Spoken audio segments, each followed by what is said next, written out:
तो दोस्तों नमस्कार। आप सबका बहुत बहुत स्वागत है लिटरेचर अड्डा में। आप आज हम लोग देखेंगे नरेशन, एक बहुत बेहतरीन टॉपिक है जिसके बारे में हम लोग डिस्कस करेंगे। आइए देखते हैं नरेशन क्या होता है। एकदम बेसिक चीज से हम लोग इसके बारे में सीखेंगे। देखते हैं सबसे पहले नरेशन। नरेशन का मतलब होता है कथन। इसका एक और नाम है, इसको हम कहते हैं स्टेटमेंट। इन स्टेटमेंट कही हुई बात को हम स्टेटमेंट नरेशन कहते हैं। इसे नरेशन दो टाइप के होते हैं, डायरेक्ट नरेशन और होता है इनडायरेक्ट नरेशन। हम लोग देखते हैं कि जब कोई वक्ता किसी बात को कहता है, अर्थात वक्ता के कहे हुए शब्दों को दो तरह से हम कह सकते हैं। एक होता है डायरेक्ट में और दूसरा होता है इनडायरेक्ट में। जब हम डायरेक्ट की बात करते हैं तो पाते ही हैं कि जब हम स्पीकर के कहे हुए, स्पीकर मतलब होता है बोलने वाला या कहने वाला या नरेटर, जब स्पीकर कोई बात कहता है उसी बात को हम कहे हुए शब्दों को ज्यों का त्यों कहे या कहते हैं, उसी को हम क्या कहते हैं, डायरेक्ट नरेशन। जैसे ही सेड, तो यहाँ ये वक्ता है, स्पीकर है, ही सेड, इसने कह रहा है I am going to Delhi, मैं दिल्ली जा रहा हूँ। बोले तो ये स्पीकर आपका हो गया और ये आपका हो गया कथन, इन स्टेटमेंट, इसकी कही हुई स्टेटमेंट कहाँ है, यह है। इसी को हम कहते हैं डायरेक्ट नरेशन। दूसरी वे में बोलेंगे, इनडायरेक्ट नरेशन की बात करें तो हम पाते हैं कि जब हम वक्ता के कहे हुए शब्दों को ज्यों का त्यों न कह करके उसका सारांश प्रकट करते हैं तो उसको हम क्या करते हैं, इनडायरेक्ट नरेशन, अर्थात वह इनडायरेक्ट नरेशन होता है। इसे डायरेक्ट नरेशन को हम इन्वर्टेड कॉमास का प्रयोग करते हैं। जब भी डायरेक्ट नरेशन लिखा जाता है तो याद रखिएगा ये आपका हो गया डायरेक्ट नरेशन, यानी कि इसमें वक्ता की कही हुई बातों को ये इन्वर्टेड कॉमास है और इसी इन्वर्टेड कॉमास के अंदर हम लिखते हैं। और दूसरे को देखें इनडायरेक्ट नरेशन को, तो इनडायरेक्ट नरेशन में कॉमास का प्रयोग नहीं होता है। बोले तो इनडायरेक्ट नरेशन में कॉमास का प्रयोग नहीं होगा। जैसे इसी को हम बना दें, ही सेड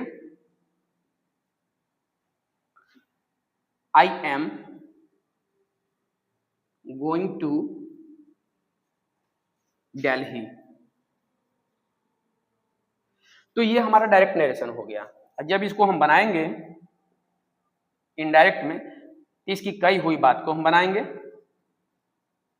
जैसे ही सेड, जब सिंगल और कॉमास डबल कॉमास को हटाते हैं, अर्थात इन्वर्टेड कॉमास को जब भी हम हटाते हैं तो इसके लिए एक वर्ड होता है कंजक्शन, बोले तो कनेक्टिंग वर्ड इसका लगाएंगे दैट। अब पर्सन प्रोनाउन चेंज करेंगे, आई को चेंज कर देंगे रिपोर्टिंग वर्ब के सब्जेक्ट के साथ, तो रिपोर्टिंग वर्ब सब्जेक्ट ही है, इसका प्रोनाउन हमको ही मिलेगा। क्योंकि ये लाइन हमारा देखा जाए प्रेजेंट कंटिन्यूअस है, प्रेजेंट कंटिन्यूअस को बदल करके हम पास्ट कंटिन्यूअस करते हैं। तो he was going to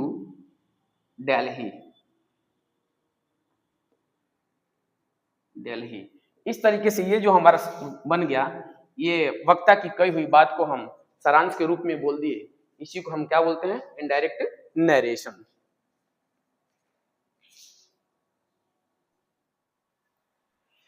direct से इनडायरेक्ट बदलने के नियम। सबसे पहले इसका नियम होगा, इनडायरेक्ट स्पीच में इन्वर्टेड कॉमास को हटा देते हैं। जब भी हम इनडायरेक्ट स्पीच में नरेशन को बनाएंगे, डायरेक्ट को बनाएंगे इनडायरेक्ट में, तो इन्वर्टेड कॉमास जो होता है इसको क्या करते हैं, सबसे पहले हटा देते हैं।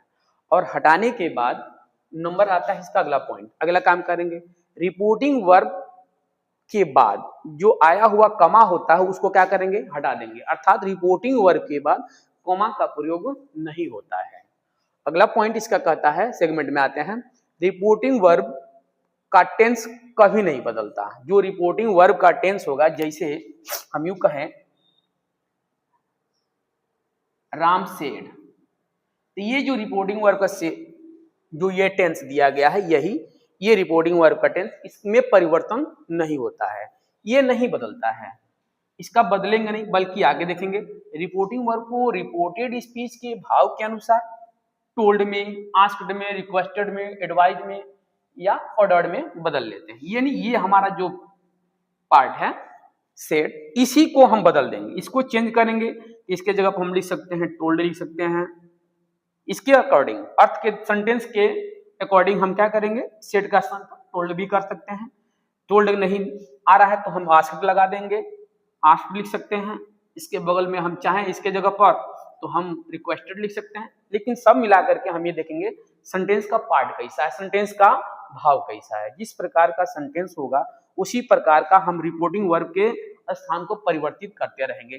भाव वही रहेगा लेकिन सिर्फ हमारा बदले क्या, सेड का स्थान बदल जाएगा। अगला पॉइंट का आता है रिपोर्टिंग वर्ब के बाद आवश्यकता अनुसार उचित कंजक्शन। जब हमारा उचित कंजक्शन का सेंस क्या है इसको देखते हैं। जैसे लिखे हम सेड कॉमा, ये डबल इन्वर्टेड कॉमा लिखा गया है, I am a boy, full stop, don't close कर देंगे। अब देखिए ये हमारा रिपोर्टिंग पार्ट हो गया और ये रिपोर्टेड पार्ट हो गया।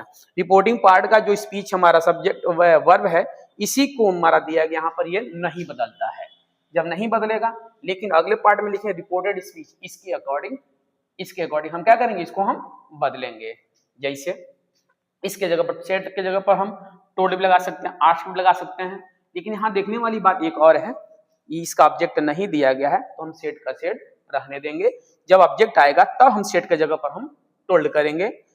आगे देखते हैं अगला कहता है रिपोर्टिंग वर्ब के बाद आवश्यकता अनुसार। हाँ देखिए, अब ये पार्ट, ये सिंगल कॉमा और डबल कॉमा क्या कर देंगे, हटाते हैं। जब सिंगल कॉमा डबल कॉमा को हटाएंगे इसी के जगह पर हमको लगाना पड़ता है कौन चीज, दैट भी लगा सकते हैं, इफ लगा सकते हैं, या हम वेदर लगा सकते हैं।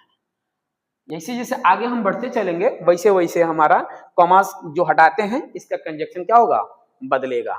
ठीक, आई तथा प्रॉपर नाउन को छोड़कर रिपोर्टेड स्पीच का पहला अक्षर, ये रिपोर्टेड स्पीच का पहला अक्षर ये आई होगा, या इसके जगह पर प्रॉपर नाउन होगा, तो हम क्या करेंगे, इसका कैपिटल लिखेंगे, नहीं आता है इसको स्मॉल में लिख लेंगे।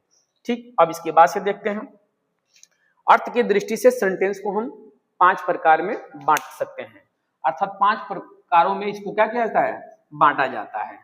सबसे पहले इसका होगा, देखते हैं इसका पहला पॉइंट है, प्रकार है असर्टिव सेंटेंस।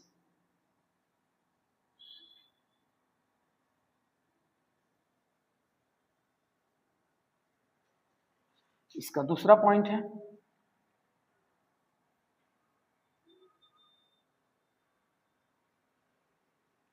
Interrogative sentence. तीसरा है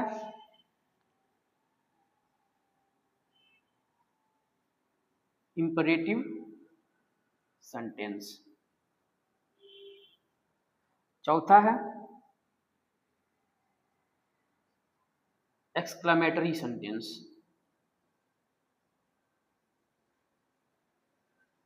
और इसका पांचवा है ऑप्टेटिव सेंटेंस।